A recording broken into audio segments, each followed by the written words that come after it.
దుర్గా పప్పుచారు పట్టాలే. ఏం పాపం చేశావు? భోజనం కూడా ఆ చేత్తోనే.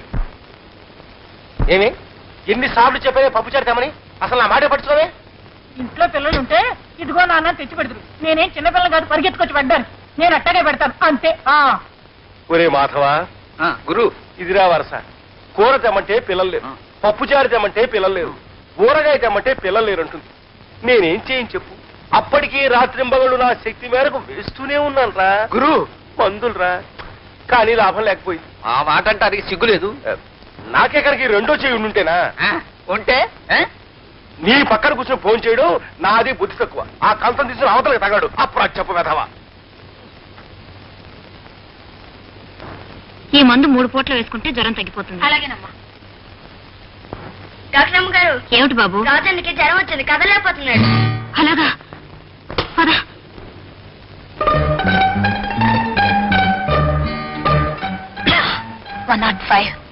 ఇంత జ్వరం ఎలా వచ్చిందబ్బా? ఏం పర్లేదు డాక్టర్ గారు, ఏదో మామూలు జ్వరమే ఉంటుంది. సాయంత్రం కల్లా తగ్గిపోతుంది. అనవసరం మీరు ఆసుపత్రి నుంచి ఎందుకు పరిగెత్తుకొచ్చారు? డాక్టర్ని కనుక పేషెంట్లు ఎవరైనా సరే ప్రమాదంగా ఉంటూ వచ్చి చూడాలిగా.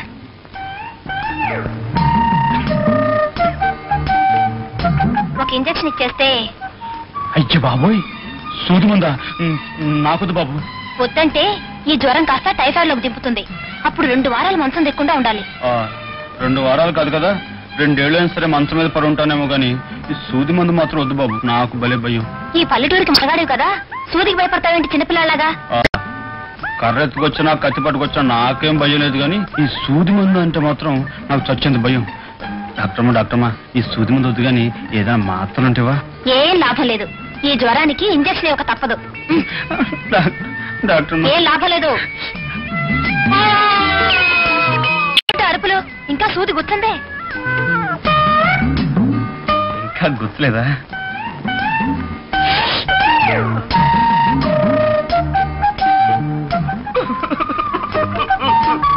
ఇప్పుడెందుకు రాగాలు? సూది తీసేశానుగా. తీసేశారా? చూడు, నేను చెప్పేది జాగ్రత్తగా విను. ప్రతి 3 గంటలకి ఒక్కొక్క మాత్ర వేసుకోవాలి.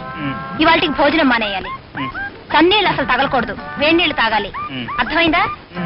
తడి తగిలితే మళ్ళీ జ్వరం వస్తుంది, గుర్తుంచుకో.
ఇక నీ కొడుకు ఏం భయం లేదు.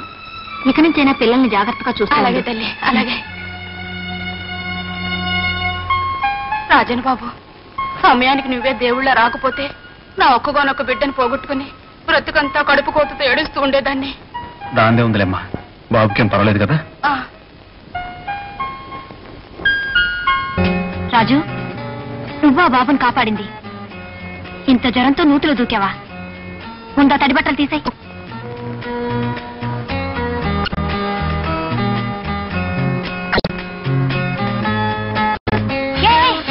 మతిలేదు, మళ్ళీ ఆ తడిసిందే కట్టుకుంటావా?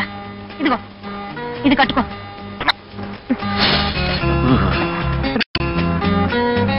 రాజు, నువ్వు ఆ బిడ్డను రక్షించడానికి అంత సాహసం చేశావు కదా, దురదృష్టవశాత్తు నీకేదైనా ప్రమాదం జరిగితే? చూడు డాక్టరమ్మా, నేను ఒక అనాథను. నేను బతికితే ఆనందించేవాళ్ళు, చస్తే ఏడ్చేవాళ్ళు ఎవ్వరు లేరు. కానీ ఆ పసివాడు బతకడం వల్ల ఆ తల్లి ఎంత ఆనందించింది. నిజమా కదా? మా మానవ సేవే మాధవ సేవ అనే పరమార్థంతో డాక్టర్ చదువులు చదువుతున్నారు ఎంతో మంది. కానీ డాక్టర్ అయిన తర్వాత ఆ పరమార్థం మర్చిపోయి వృత్తినే వ్యాపారంగా మార్చేస్తున్నారు చాలా మంది డాక్టర్లు. కానీ ఏ చదువులు లేకుండా ఈ మనుషులకు సేవ చేయాలనే నీ తపన చూస్తుంటే నువ్వెంతో గొప్పవాడు అనిపిస్తుంది. ఊరుకో డాక్టరమ్మా, నువ్వు మరి పెద్ద మాలు చెప్పేస్తున్నావు. నాకేం అర్థం కావట్లేదు. సరే గాని పూర్తిగా తడిచిపోయావు. జ్వరం తిరిగి రాకుండా ఈ మాత్రలు వేసుకో. ఒక సూది మందు కాకుండా ఎన్ని సీసాల మాత్రలు ఇచ్చా మింగేస్తాను డాక్టరమ్మా.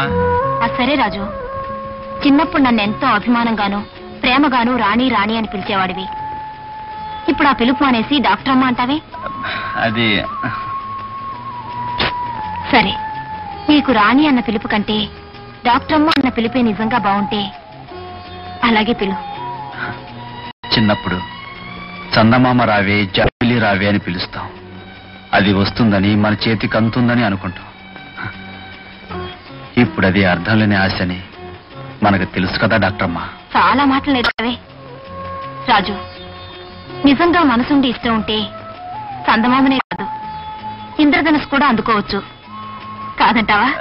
నిజమే అనుకో డాక్టరమ్మా. అదిగో మళ్ళీ డాక్టర్ అమ్మ అంటున్నావు. నువ్వు అలా పిలిచే మాట అయితే ఇక్కడికి రావద్దు, నన్ను చూడొద్దు. అమ్మమ్మ అంత మాట అనుకో. 1,00,000 సూది మంది ఇచ్చా భరిస్తారేమో గానీ ఇక్కడ రావద్దు, నన్ను చూడొద్దంటే మాత్రం నా వల్ల కాదు డాక్టరమ్మా. అదిగో మళ్ళీ డాక్టర్ అమ్మ అంటున్నావు. నా వల్ల కాదు రాణి. ఎలా? నా వల్ల కాదు రాణి. వినిపించలేదు, మళ్ళీ అను. నా వల్ల